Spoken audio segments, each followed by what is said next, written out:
मैं यहीं से ही भारत वर्ष के ओबीसी, एससी, एसटी 1 करोड़ नौकरियां दूंगा आपको यहीं से ही, 1 करोड़ व्यवसाय दूंगा आपको यहीं से ही। हम ब्राह्मण किस चीज को बोलते हैं? इसमें ज्ञान होता है, उसी को ब्राह्मण बोलते हैं। दोस्तों, आप पे ज्ञान होगा, आप भी ये काम करने लगोगे कि हमारी 3 पीढ़ियां, 3 नहीं वर्षों से, जाने कितनी पीढ़ियां हमारी मर गई, खप गई, हजारों सालों से सेवा करते करते करते।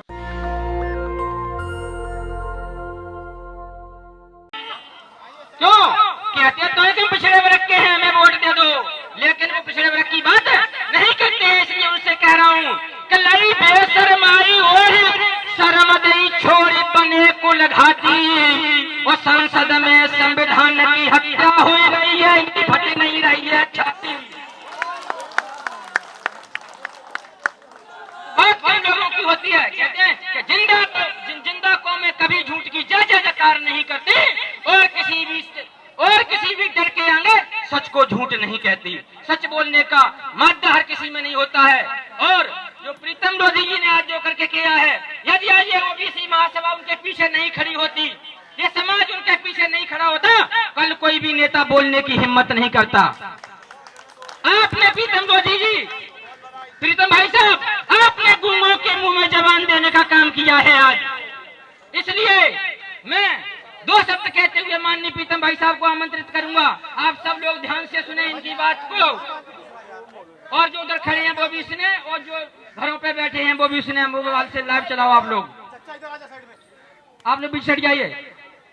फोटो बाद में खिंचा लेना, फोटो प्रेमियों बाद में खिंचा लेना। मैं हमेशा कहता हूँ, बुरा लगेगा आपको। मैं प्रीतम भाई साहब को बुला रहा हूँ कि प्रीतम लोधी उस शेर दिल इंसान का नाम है। प्रीतम लोधी उस शेर दिल इंसान का नाम है जो बेजान पुतले के ऊपर हाथ रख दे तो बेजान पुतले को जान मिल जाती है, और जब जोर से धार मार दे तो भोपाल की गद्दी हिल जाती है। जय ओबीसी, जय ओबीसी, जय एससी, जय एसटी। हमारे पूरे हिंदुस्तान से, बड़ी दूर दूर से आज जंतर मंतर पर सारे बुद्धिजीवी लोग इकट्ठे हुए हैं इन भैरी सरकारों को ललकारने के लिए। यहाँ एक से एक बुद्धिजीवी लोग बैठे हुए हैं, एक से एक बुद्धिजीवी, जिनने अपने जिलों में, प्रदेशों में धूम मचाए रखी है।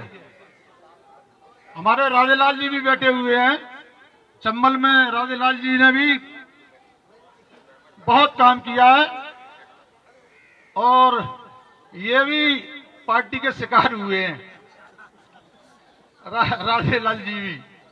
ऐसे यहाँ कई लोग हैं जो वास्तव में ही बड़ी पार्टियों के शिकार हैं, बहुत काम किए।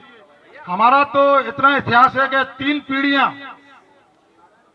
जनसंघ, जनता पार्टी, भारतीय जनता पार्टी, 3 पीढ़ियां लगातार काम किया है। 3 पीढ़ियों में, और इनाम क्या मिला सबको पता है। हमको क्या इनाम दिया गया, इससे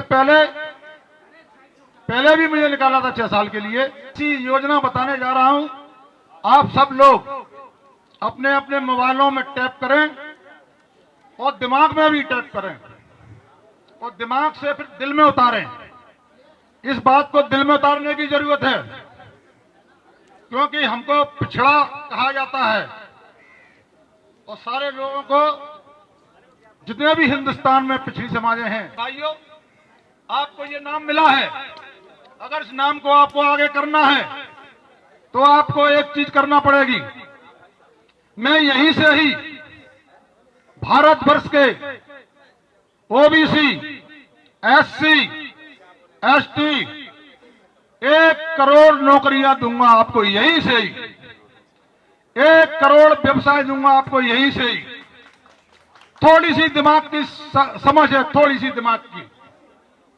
मेरे भाइयों, जब हम शादी कराते हैं तो क्या हम किसी विद्वान को बुलाते हैं, और वो विद्वान कम से कम 4-5 हजार रुपये हमसे ले जाता है, और 4-5 हजार रुपये शादी में से ले जाएगा, बढ़िया खाएगा, बढ़िया कपड़े ले जाता है।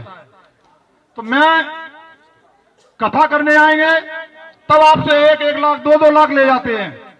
और 9 दिन बड़े अच्छे तरीके से खाते पीते हैं, देसी घी में, डालडा में नहीं, देसी घी में, और अच्छे पकवान खाते हैं और उनकी सेवा होती है। मैं सारे ओबीसी, एससी, एसटी को निवेदन करना चाहता हूं, नौजवानों को, जो भी पढ़ लिख रहे हो, जिनने भी पढ़ाई पढ़ी हो, आपको 2.5 महीने ज्ञान करना है, 2.5 महीने, केवल 2.5 महीने पढ़ना है तो आप कथा करना सीख जाओगे।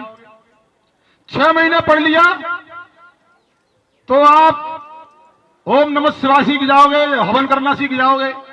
1 साल पढ़ लिया तो आप शादी ब्याह और कथा करना शुरू कर दोगे, आप कथावाचक बन जाओगे। और आपने 1.5-2 साल पढ़ लिया, आपको महाभारत का ज्ञान हो जाएगा, आपको रामायण का ज्ञान हो जाएगा। 1 साल से ज्यादा नहीं है मेरे दोस्तों, केवल 1 साल दिमाग लगाना है। मैं सारी समाजों को, चाहे वो बघेल समाज हो, चाहे लोधी समाज हो, चाहे यादव समाज हो, चाहे करार समाज हो, जो जितने भी ओबीसी के लोग हैं, ये नए नए लड़के, आप अपनी अपनी समाजों में जाकर ये काम शुरू कर दें। आपका पैसा आपके पास रहेगा, आपके ओबीसी में रहेगा, आपके एसटी में रहेगा, आपके एससी में रहेगा। मेरे भाइयों, ये काम हर गांव में आप एक लड़के को दीजिए। मैं तो आगे चल के इतना कहना चाहता हूं कि ओबीसी की सरकार बनी तो ज्ञानपीठ की जो केंद्र खोले जाते हैं पढ़ाई के, उसमें एक सब्जेक्ट पढ़ाई का, ये ज्ञान का, महाभारत सीखने का, रामायण सीखने का या कथा सीखने का, यह भी होना चाहिए मेरे भाइयों। हम ब्राह्मण किस चीज को बोलते हैं? जिसमें ज्ञान होता है, उसी को ब्राह्मण बोलते हैं दोस्तों। तो आप पे ज्ञान होगा तो आप भी ये काम करने लगोगे। तो पूरे हिंदुस्तान में अगर गांव में से 2-2 लोग, 1-1 लोग कर लिए आपने, तो पूरे हिंदुस्तान में कितने लोगों को रोजगार मिल जाएगा मेरे भाइयों? कोई बता सकता है?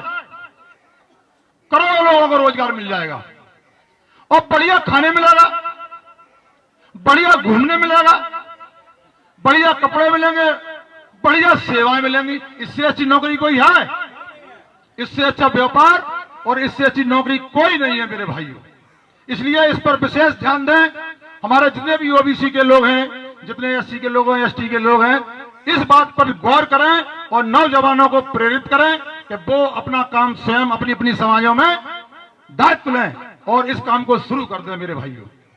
इसीलिए मैं आप लोगों से कहना चाहता हूं कि जैसे ही मुझे पार्टी से निष्कासित किया, सबसे पहले मैं बाबा साहब के चरणों में गया। हमारे देश के एक संविधान है, वो वास्तव में ही हम इंसान नहीं कह सकते, उनको देवता कह सकते हैं। वास्तव में ही देवताओं जैसे काम किए हैं और हम उस देवताओं के कामों को हम और आप मिलकर इसको फॉलो करेंगे दोस्तों। मैंने जब चरणों में जाके नमन किया, सर रखा, तो मुझे ऐसा महसूस हुआ कि बाबा साहब ने मुझे आशीर्वाद दिया। ऐसा लगा मुझे कि बाबा साहब ने मुझे आशीर्वाद दिया, कहा जाओ पूरे देश में जाइए और पूरे देश में इस बात की अलग जगाइए।